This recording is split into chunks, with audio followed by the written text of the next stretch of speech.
We're joined now by Terry, the author of Connect with the Continent. Terry, good evening and welcome. Thank you. Good evening.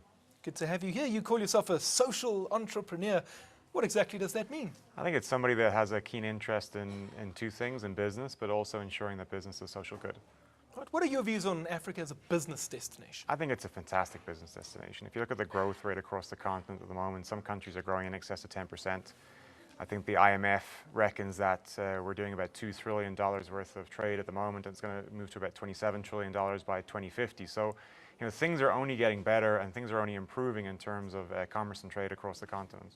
All right. How would you advise business to get access to the key markets on the continent? I think you need to start with what we call the kind of the new big five, sort of Lagos, Lusaka, Luanda, Accra, and Nairobi. These are cities that are very well established. These are economies that are booming. And they're often a very soft landing for businesses trying to kind of penetrate deeper into the African markets. Out of those 5 cities you mentioned, not one of them was South African. Why is that? I think South Africa represents the current status quo. I think these other cities represent the future.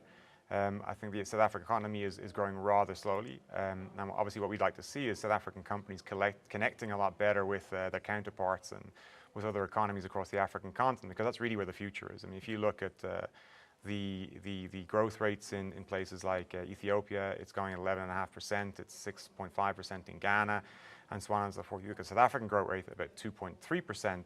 There's a lot of work to do, and I think your previous speaker was talking around jobs and where those jobs are going to come from.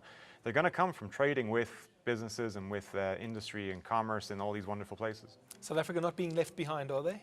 I think they're never going to be left behind. South Africa is a well-established powerhouse internationally and certainly across the continent. But in terms of future growth, it's hard to see how South Africa is going to keep pace in terms of growth with these countries, in terms of things like oil finds, diamonds, gas. The natural resources that are cropping up across those markets are phenomenal. And what's also really interesting is they're moving out of a sort of a resource boom into a consumer boom. So there's ample opportunity for people to get involved in the consumer space. In fact, when we did a launch of the book a couple of weeks ago, we had a young musician from a local band called the Muffins come up and say, he finally kind of understands where he needs to take his product after South Africa. All right, I've got to ask you this. There's a chapter on traffic jams being our friends.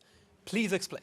It's very simple. If you've traveled around the continent, you have spent an inordinately large amount of time in traffic. Understatement. Understatement. Nairobi, Lagos, these are all cities that are booming in terms of their growth, but their infrastructure is not keeping pace. So you are going to spend a large part of your day in the back of a car or in the front of a car. And what we found is that if you look at the trends that are across the continent, that the mobile phone is going to leapfrog fixed line technology. The mobile phone has leapfrogged mobile technology, and the mobile phone is going to now leapfrogging retail. So what that means is that you can sort of comfortably sit in the back of your car in any major market across the continent, and you can kind of purchase online, you can order your groceries, you can trade, you can do a lot more kind of e-commerce than you would in other countries, purely because you're going to spend a lot more time waiting in traffic. All right, and just very quickly, the commercialization of Christianity in Africa, are these pastors taking people for a ride, or are they the real deal? I mean, we make no judgment on the miracles and all the other good stuff that comes with it, but what we can tell you is it's a mega industry. We met one gentleman late last year. He has a broadcast facility with 3 TV stations. He has a seated facility that can accommodate 25,000 people, and he's not even the biggest. So Christianity as a growth industry is unbelievably big. I mean, the followings are phenomenal in terms of the kind of audiences these guys command across the continent. Pastors themselves would say that the way that they attract people to the church is the good news of the gospel, healing, miracles. Anything else that you may have picked up? Twitter helps. We come across one gentleman, he had 1.2 million followers on Twitter. Social media helps. Some of them have got their own social media networks. Broadcast helps. Some of them have got their own radio stations. So they're in it to win it. They're not sort of content with just ministering to their flock who's in the church. They're certainly spreading their word to a much, much broader audience. All right. Thank you very much, Terry Behan.